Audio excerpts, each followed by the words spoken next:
अगर आपसे कोई कहे कि आपके पास में बहुत सारा पैसा होगा, बहुत सारा पैसा आ जाएगा, तो आप क्या करेंगे? आप सबसे पहले सपने देखना शुरू करेंगे कि अगर पैसा आ जाएगा तो आप क्या कर रहे होंगे, क्या क्या खरीदेंगे, कैसे कैसे खर्च करेंगे। लेकिन पैसा आएगा कैसे? एक बार एक आश्रम में गुरुजी के पास एक शिष्य रहा करता था, और शिष्य जो था वो बड़ा आलसी था। वो आज का काम कल पर, कल का काम परसों पर टाला करता था, और गुरुजी को समझ नहीं आता था कि इस शिष्य को समझाऊं तो समझाऊं कैसे। एक दिन उनके दिमाग में एक आइडिया आया, और उन्होंने अपने शिष्य से कहा कि मैं आश्रम से 2 दिन के लिए बाहर जा रहा हूं, और जाने से पहले तुम्हें एक बात बता के जा रहा हूं। तुम्हें मैं एक काला पत्थर दे रहा हूं। ये जो काला पत्थर है, जादुई पत्थर है। इस पत्थर से अगर तुम किसी लोहे की चीज को छुओगे तो वो लोहा सोना बन जाएगा। लेकिन याद रखना, तुम्हारे पास सिर्फ 2 दिन का वक्त है। कल शाम को सूर्यास्त के बाद जब मैं वापस आऊंगा तो ये काला पत्थर तुम्हें मुझे लौटाना होगा। ऐसा बोलकर के वहां से गुरुजी चले गए। अब ये जो शिष्य था, क्योंकि आलसी था, आज का काम कल पर, तो उसने सोचा कि अपने पास में अभी तो आज का पूरा दिन है, कल का पूरा दिन है, कर ही लेंगे।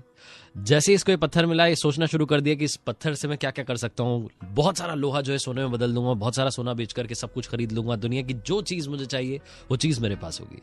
तो ऐसे सपने देखने में ये पूरा दिन इस बंदे ने निकाल दिया। जब दूसरा दिन हुआ, सूर्योदय हुआ, तो इसने सोचा कि हाँ, आज का आखिरी दिन। इसको मालूम था कि आज शाम में गुरुजी आ जाएंगे, पत्थर चला जाएगा।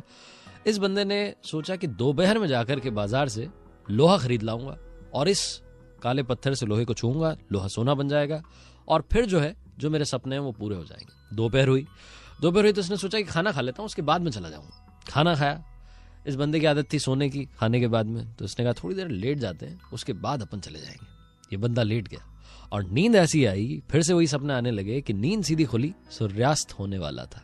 तुरंत ये जगा और भागने लगा मार्केट की तरफ, बाजार की तरफ जा ही रहा था कि गुरुजी सामने से आ रहे थे। उन्होंने कहा वक्त समाप्त हो चुका है, कि काला पत्थर मुझे लौटा दो। जिंदगी में भी हमारे साथ यही हो रहा है। हम सपने तो बहुत बड़े बड़े देखते हैं, हर किसी के पास बहुत बड़ा सपना है, लेकिन उसको पूरा करने के लिए कोशिश नहीं करते हैं। 2 दिन कोशिश करते हैं, फिर भूल जाते हैं। 4 दिन कोशिश करते हैं, फिर भूल जाते हैं। अगर आप अपनी लाइफ में कुछ अचीव करना चाहते हैं तो पैशन चाहिए, और वो पैशन, वो लगन कुछ इस कदर होना चाहिए जैसे सचिन तेंदुलकर का था। सचिन तेंदुलकर जिस दिन मैच नहीं होता था उस दिन भी प्रैक्टिस करते थे।